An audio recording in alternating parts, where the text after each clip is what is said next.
ہوا, کیا اغراض و مقاصد تھے, کیا نکلا بیچ میں سے, آپ نے کیا جواب دیا ہے؟ جی شکریہ جی. یہ پچھلے 4 سال سے 5 سال ہونے لگے ہیں تو نیب کے چکر لگاتے رہے ہیں. پچھلے دور کے اندر عمران خان صاحب کی حکومت میں, بزدار صاحب کی حکومت میں یہ اینٹی کرپشن کے بھی بہت سے دعوت نامے آتے رہے. تو میں نے ان سے یہی کہا, یار میں MNA ہوں, وفاق میں ہوں, میرا پنجاب کے اینٹی کرپشن سے کیا تعلق ہے. تو بہرحال انہوں نے ہمیشہ کہا جی غلطی ہو گئی ہے, تو بات ختم ہو گئی. اب یہ الیکشن شروع ہوئے ہیں تو پرسوں ایک ٹیلی فون بھی آیا. حافظ عثمان صاحب ہیں, میرے بھائی بھی ہیں, 40 سال سے ہم سیاست اکٹھی کر رہے ہیں. تو ان کو بلایا گیا کہ آپ پیش ہوں اینٹی کرپشن میں آج 11 بجے. تو انہوں نے پوچھا بھائی میں نہ گورنمنٹ کا ملازم ہوں, نہ میں ٹھیکیدار ہوں, نہ میں میرا کسی کام سے تعلق ہے, تو کیوں بلا رہے ہیں آپ؟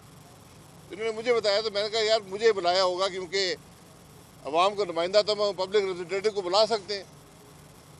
تو ہم آج آ گئے یہاں پہ, پوچھا ہے کہ کیا بات ہے.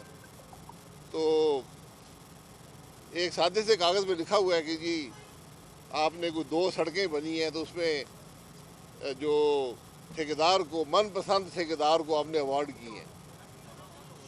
اب ہم نے محکمے سے پوچھا تو محکمے کہتا ہے یہ سڑکیں بنی نہیں ہیں, اور دونوں جو سڑکیں وہ PTI کے دور کی ہے. تو میں نے کہا وہ PTI والے MNA MP کو بلا کے پوچھ لیں کہ وہ کیا ہوا ہے. بہرحال یہ تماشے ہمیں پچھلے 20-25 سال سے بھگت رہے ہیں, تو آپ بھی بھگت رہیں گے. لیکن سوال یہ پیدا ہوتا ہے کہ الیکشن کے دوران یہ کام کیوں کیے جاتے ہیں. اور یہ ملک کی بدنصیبی ہے کہ آج اس ملک کے election NAB, anti corruption department, police, یہ آج الیکشن لڑ رہے ہیں. یہ بدنصیبی ہے. الیکشن جس ملک کا متنازع ہو جائے ملک کبھی آگے ترقی نہیں کر سکتا. اس بات کا ہمیں احساس ہونا چاہیے. آج یہ چیف الیکشن کمیشنر کی ذمہ داری ہے, چیف جسٹس کی ذمہ داری ہے, اس ملک کے وزیر اعظم کی ذمہ داری ہے جو کیئر ٹیکر ہیں کہ الیکشنز کو غیر متنازع بنائیں. ورنہ میں آپ کو حقیقت سے کہتا ہوں, مجھے بڑا دکھ ہوتا ہے یہ حالات دیکھ کر. میں خود الیکشن نہیں لڑ رہا, اور ہر گزرتے دن کے ساتھ میں زیادہ مطمئن ہوتا ہوں کہ جو میں نے فیصلہ کیا تھا وہ درست فیصلہ تھا. کہ ایسے الیکشن کا جو ملک کو انتشار اور خرابی کے علاوہ کچھ نہیں دے گا, کم از کم اس برائی کے اندر میں نے حصہ نہیں ڈالا. یہ بڑی مشکل بات ہے کہنا کہ آج وہ لوگ جو الیکشن نہیں لڑ رہے ان کو ان محکمے کو بلایا جاتا ہے. تو جو لوگ الیکشن لڑ رہے ہیں ان کا کیا حال ہوگا یہ آپ مجھ سے بہتر جانتے ہیں. یہ بدنصیبی ہے ملک کی. الیکشن جو ایک مقدس آئینی فریضہ ہے جس کو کروانا حاکم وقت کی, ارباب اختیار کی ذمہ داری ہے کہ غیر سے غیر متنازع ہوں. وہ الیکشن جو ملک میں ترقی یا زوال کا باعث بنتا ہے, ہمیں اس الیکشن کے اگر تقدس کی پرواہ نہیں ہوگی تو ہمارا ملک نہیں چلے گا. یہ بات کا احساس ہم سب کو ہونا چاہیے. یہ نیب, یہ اینٹی کرپشن کے ادارے جو ہیں آج یہ ملک کے کرپٹ ترین ادارے خود بن چکے ہیں. ان کا احتساب کون کرے گا؟ آج یہ صرف الیکشن کو توڑنے مروڑنے کے لیے استعمال ہوتے ہیں, کہ سیاست کو جوڑ توڑ میں استعمال ہوتے ہیں. یہ بدنصیبی ہے ملک کی. یہ بہت افسوس کی بات ہے. اگر ہم ان باتوں کا احساس نہیں کریں گے, ان باتوں کا نوٹس نہیں لیں گے تو ہمارا ملک آگے کیسے چلے گا؟ آج لوگ پوچھتے ہیں کہ ہمارے دنیا ترقی کر رہی ہے, پاکستان کیوں زوال میں ہے؟ اگر آپ مجھ سے ایک بات پوچھتے ہیں, اس کی بنیادی وجہ یہ ہے کہ 1947 سے لے کر ہم نے آج تک ہر الیکشن چوری کیا ہے. جس ملک میں عوام کی رائے کا احترام نہیں ہوگا وہ ملک ترقی نہیں کرے گا.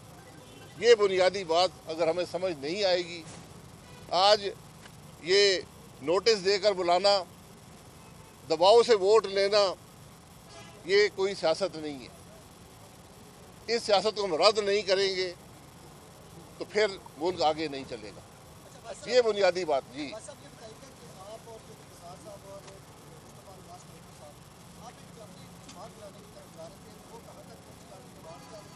किसी सी बात। देखिए जमात जो है, जमात तो इस माहौल में नहीं बनती ना। जमात पाकिस्तान में एक या ज़्यादा जमातें नहीं बनेंगी, क्योंकि जो आज 3 बड़ी जमातें हैं ये नाकाम हो चुकी हैं। ये अवाम के मसाइल का हल इनके पास नहीं है, ना वो सोच है ना वो फिक्र है। तो जमात बनेगी तो अपनी सियासत का फैसला जो है ये इलेक्शन के बाद करेंगे। आप इलेक्शन भी नहीं लड़ रहे, फिर भी एंटी करप्शन ने आपको बना लिया। मेरा भी ये सवाल है ना, मैं तो कह रहा हूँ गरीब जो लड़ रहे हैं उनका क्या हाल होगा। अब्बासी साहब आपको तो बुलवाया नहीं गया, आपके आने से पहले मैंने लाहौर में भी और यहाँ पे भी जो जिम्मेदारान है उनसे पूछा, उन्होंने कहा खाकान अब्बासी साहब, शायद खाकान अब्बासी साहब आज़ाद शहरी हैं, आपने उन्हें तलब नहीं किया। वैसे वो आना चाहें तो 100 दफ़ा आए।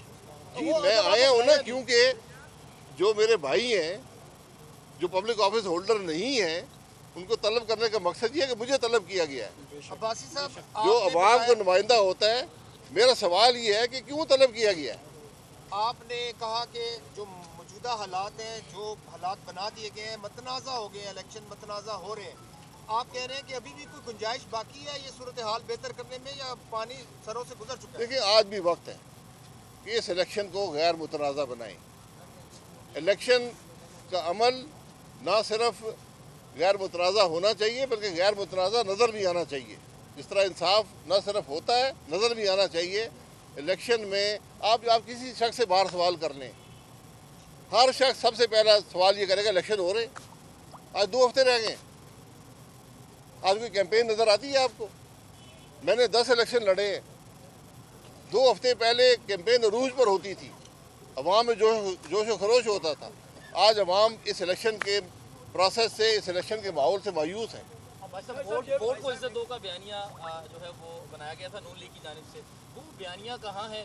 और आपके कायद नवाज शरीफ क्या डील करके आए पाकिस्तान? देखिए मुझे डील का इल्म नहीं है, ये हर शख्स सवाल करता है। पाकिस्तान में हर चीज़ हर आदमी समझता है डील से ही होती है, लेकिन वोट को इज्जत दो का बयानिया आइन का बयानिया था। अच्छा आइन कहता है कि वोट को इज्जत दो। मैं और आप अगर इसकी नफी करेंगे तो नुकसान उठाएंगे। लेकिन वो वाला बयानिया अब कहाँ है? अब कहीं नजर नहीं आता, वो कुछ और नजर अवाम फैसला कर रहे हैं इलेक्शन वाले। अच्छा भाई साहब, ये बताइएगा 10 बार आप इलेक्शन लड़ चुके हैं, इस बार आप इलेक्शन भी नहीं लड़े आज़ाद हैसियत से।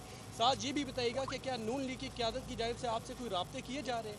नहीं, मुझसे कोई राब्ता नहीं है, राब्ते की ज़रूरत भी नहीं है, क्योंकि मैंने पहले ही बता दिया था 6 महीने पहले कि मैं इलेक्शन नहीं लड़ूंगा, ना नून लीग के टिकट से लड़ूंगा, ना नून लीग के ख़िलाफ़ लड़ूंगा, क्योंकि नून लीग इस हल्के में भी और शायद मुल्क के अंदर भी उसको बनाने में मेरा थोड़ा बहुत हिस्सा है। आपके हल्के में एंटी करप्शन के कोई बड़े तो उनका रिश्तेदार अजीज तो नहीं खड़ा के उनके लिए आपको बुला लिया गया है? सारे एंटी करप्शन के अजीज है जी। खान साहब ये बताइएगा कि 9 मई का जो वाक़या हुआ था उसके बाद एक सियासी जमात के खिलाफ जो है कि घेरा तंग किया जा रहा है। जो 9 मई का वाक़या हुआ, अगर इस तरह के वाक़या किसी भी सियासी जमात की तरफ से अगर होता तो क्या उसको लेवल प्लेइंग फील्ड दी जानी चाहिए थी, या इस तरह के मुकदमात जो किए गए हैं क्या वो सही है या नहीं है, या उनको लेवल प्लेइंग फील्ड देनी चाहिए इस सूरत में? देखें, ऐड कर लीजिए कि आपके हल्के में भी कुछ आपके लोगों के डाले भेजे गए मिनिस्टर आपको जो कि नून लीग को सपोर्ट नहीं कर रहे, पहले नून लीग में थे, इस चीज़ को आप कैसे देख रहे हैं? मैं ये कह रहा हूँ ना, जब भी आप इलेक्शन के माहौल में कोई दबाव का असर पैदा करेंगे, ये डाले भेजेंगे, बंदे भेजेंगे, पर्चे कराएंगे, तो नुकसान किसका होगा? नुकसान अवाम को होगा और मुल्क का होगा। जहाँ तक 9 मई को मैं एक सानिया समझता हूँ कि जब इस मुल्क में जत्थे जो हैं वो फौजी तनसीबात पर हमलावर हों, आप सोच लें कि मुल्क के अंदर उसका क्या असर होगा और बैरून मुल्क उसका क्या असर होगा। इसमें गलती क्या हुई है? गलती ये है कि हमें उन लोगों को जिन्होंने हमला किया उनके खिलाफ कार्रवाई करनी चाहिए थी। 9 मई कहाँ पर है? आज 9 अक्टूबर आने को है, 9 फरवरी आने को है, कोई कार्रवाई नहीं हुई। आपको शवाहिद इकट्ठे करके, ये इदारे मौजूद हैं, पुलिस के थाने हर जगह मौजूद हैं, कानून मौजूद हैं, उन हजरात के खिलाफ, उन लोगों के खिलाफ कार्रवाई होनी चाहिए थी। आज सबसे बड़ी नाकामी वो कार्रवाई ना होने की है। जो गिरफ्तारियां की गई हैं, जो जेलों में सेंड किए गए हैं, क्या वो इसमें मुलव्वस नहीं है? कार्रवाई तो हो रही है जी, कार्रवाई होती है। आप गिरफ्तार करते हैं, शहादत इकट्ठी करते हैं, चलान मुकम्मल करते हैं, फर्द जुर्म आयद करते हैं, ट्रायल होता है और सज़ा दी जाती है या बरी किया जाता है। जब तक ये प्रोसेस नहीं होगा, ये हुकूमत की जिम्मेदारी हुई, चॉइस नहीं होती। अगर मैं किसी फौजी तनसीबात छोड़ दें, इस दफ्तर पर हमलावर होता हूँ, मेरे खिलाफ कार्रवाई करना हुकूमत पर लाजिम है। आप माशाल्लाह सियासतदान है, पाकिस्तान सियासत में आपका बहुत बड़ा नाम है। आप मौजूदा इलेक्शन में आपने सियासत से भारत के इलेक्शन में हिस्सा नहीं लिया। आप क्या समझते हैं कि आप इस सिस्टम से नाला है, इस सिस्टम को आप तस्लीम नहीं करते और एक अच्छे पद कहते हैं जो आप असेंबली से आपने उसको छोड़ा है असेंबली, क्या ये आपकी सियासी कबूली है? देखिए, मैंने इलेक्शन छोड़ा है, सियासत नहीं छोड़ी, क्योंकि ये एक बेमकसद इलेक्शन बन गया है। इस इलेक्शन मुल्क को इंतशार के अलावा कुछ नहीं देगा।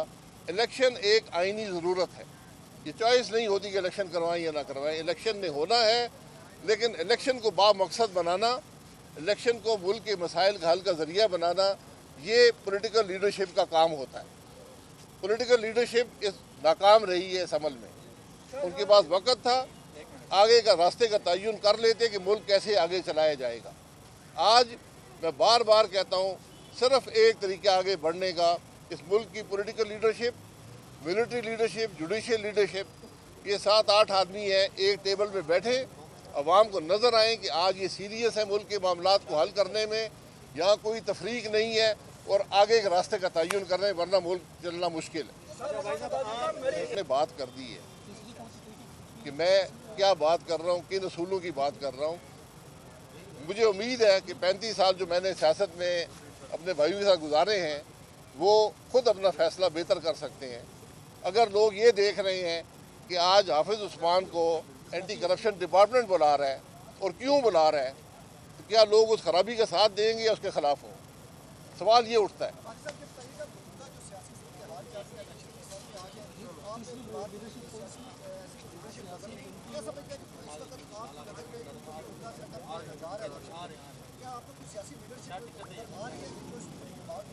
कोई सियासी लीडरशिप नजर नहीं आती, कोई नहीं चला सकता। आज इलेक्शन में 2 हफ्ते बाकी हैं। मुझे बता दें, किसी जमात ने मुल्क के मसाइल की बात की है, अवाम की तकलीफ की बात की है, उसके हल की बात की है, रिफॉर्म की बात की है? सिर्फ ये कहना कि वो चोर है, ये खा गया है, ये लूट गया है, ये सियासत नहीं है। लोग ये सियासत नहीं चाहते। लोगों ने तमाशे बहुत देख लिए हैं। लोग ये कहते हैं कि मेरे मसाइल का हल किसके पास है, क्या है। और मैं पूरे वसूख से कहता हूँ, हल किसी के पास नहीं है। जब तक ये इकट्ठे नहीं बैठेंगे, अगर सिर्फ इक़्तिदार की तलाश में रहेंगे तो कुछ नहीं मिलेगा। आज बैठने की ज़रूरत है और पहली दफ़ा ज़िंदगी में इन सब की जिम्मेदारी है कि अपने नाक से आगे देखें, अपनी ये छोटी सियासत को एक तरफ रखें और मुल्क के मफाद की बात करें, फिर आपको हल मिलेगा। सर, ये इलेक्शन जो 8 फरवरी को होने जा रहा है, चले अगर हो जाता है, बीइंग सीजन जनरल अपना सियासतदान, आप क्या समझते हैं कि जो हुकूमत बनेगी वो कितने अरसे तक चल सकेगी? वो 5 साल रहे, 50 साल रहे, कुछ नहीं कर सकेगी। एक दिन रहे, 5 साल रहे, कुछ नहीं कर सकेगी। ये आप यकीन मेरी बात मान। बहुत शुक्रिया, बहुत शुक्रिया, थैंक यू वेरी मच।